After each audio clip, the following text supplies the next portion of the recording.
الا بغيتي تشري ارض، بقعه ولا ارض ما محفظاش، ضروري تكون هاد الشهاده. هاد الشهاده هي شهاده اداريه. كاين 5 شواهد اداريين. حنا غادي نهضروا على شهاده اداريه اللي خص تكون في بيع ارض غير محفظه. السلام عليكم، معكم عصام وكيل عقاري. الا بغيتي تشري عقار سيدي علال البحراوي ولا سلا، تواصل معنا وغادي نعرضوا عليك العقارات اللي عندنا ودرنا عليهم البحث. كذلك تنقدموا لكم الارشاد والدعم خطوه بخطوه باش نساعدوكم على تجنب الاخطاء.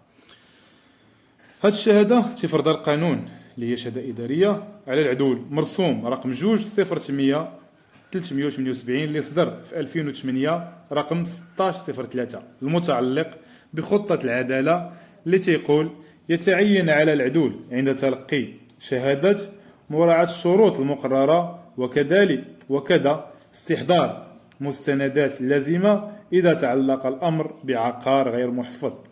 وجب على العدل تأكد بواسطة شهادة صادرة عن السلطة المحلية من كونه ليس ملكا جماعيا أو حبسيا وليس من أملاك الدولة وغيرها.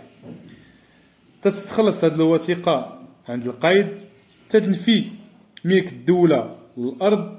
هذه الشهادة تيطلبها العدول من تيبغي يصاوب رسم ملكية أو عقد استمرار. تيتسمى عقد استمرار حينت هذا العقار مستمر في ملك فلان وما نقاطعش على الاستغلال ديالو لواحد المده تشهدوا فيها 12 شهر على ان فلان عنده وبحوزته عقار فوق 10 سنوات او اكثر، وما نقاطعش على الملكيه ديالها وما باعهاش لشي حد اخر وما نزعوا عليها حتى شي واحد اخر.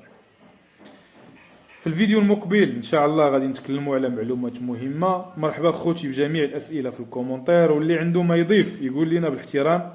كان معكم عصام وكيل عقاري. مهمه ديالنا تسويق، اشراف على البيع والوساطه العقاريه. مرحبا بكم في الوكاله ديالنا سيدي علال البحراوي جنال الامال للخدمات العقاريه. معنا ان شاء الله. الا كنتي غادي تشري راه ما غاديش تقول. السلام عليكم.